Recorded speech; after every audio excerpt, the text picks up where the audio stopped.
Ukuvanwa mu Misiri, igice cya 18. Yetiro asanganira Musa.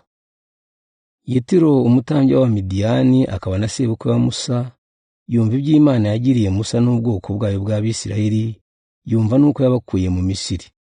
Yetiro asanga Musa ajyanye na Sipora, umugore wa Musa yari yarohereje kwa se. Sipora yari kumwe n'abahungu be bombi.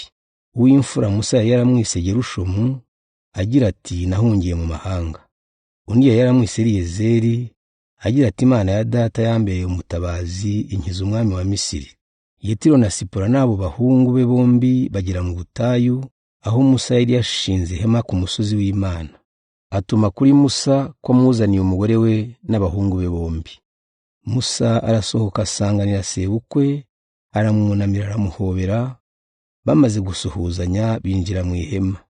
Musa atekerereza sebukwe ibintu byose Uhoraho yagiriye umwami wa Misiri n'abaturage be, abahora Abisiraheli, amutekereza n'ingorane zose bagiriye mu nzira Uhoraho akazibakuramo.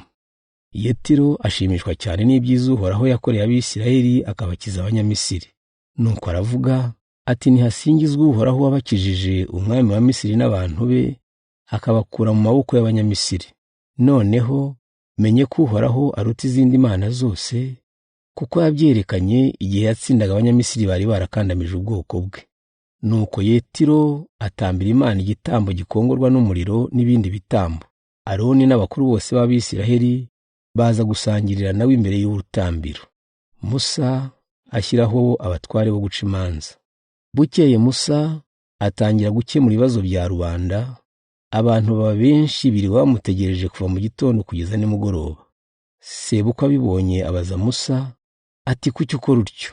Kuki uca imanza wenyine? Urabona aba bantu bose biriwe bagutegereje kuva mu gitondo kugera nimugoroba? Musa aramusubiza ati ni ukubera ko abantu bifuza kumenya iby'Imana ishaka. Iyo bafite icyo bapfa baza kumburanira, nkabacira urubanza, nkabamenyesha amateka y'Imana n'amategeko yayo. Sebukwe aramubwira ati ubwo buryo si bwiza. Wowe n'abo bantu baza kukureba mwese muzananirwa, akazi ni kenshi ntushobora kugakora wenyine. Umva inama nkugira kandi Imana yigufashirizemo. Ujye ukomeza uhagararira abantu imbere y'Imana no kwigezaho ibibazo byabo. Ujye ubigisha amateka n'amategeko yayo, ubasobanurire uko bagomba kwifata n'icyo bagomba gukora. Uzatoranye n'abagabo b'inyangamugayo bubaha Imana, biringirwa kandi badakunda ruswa, maze ubahe gutwara abantu 1,000, abandi 100, abandi 50, abandi 10.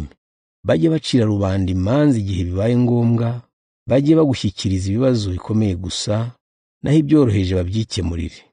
Bityo muzajya mufatanya bikorohereza umuruho. Nubigenza utyo kandi bikaba bihuje n'iby'Imana ishaka, bizakuruhura kandi abo bantu bose bataha ibibazo byabo bikemuwe. Musa akurikiza inama sebukwe yamugiriye. Atoranya mu Bisiraheli bose abagabo b'inyangamugayo, abaha gutegeka abantu.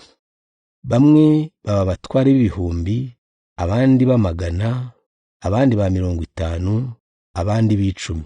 Bacira rubanda imanza igihe bibaye ngombwa, ibibazo bikomeye bakabishyikiriza Musa, naho ibyoroheje bakabikemura ubwabo. Musa asezera sebukwe arataha.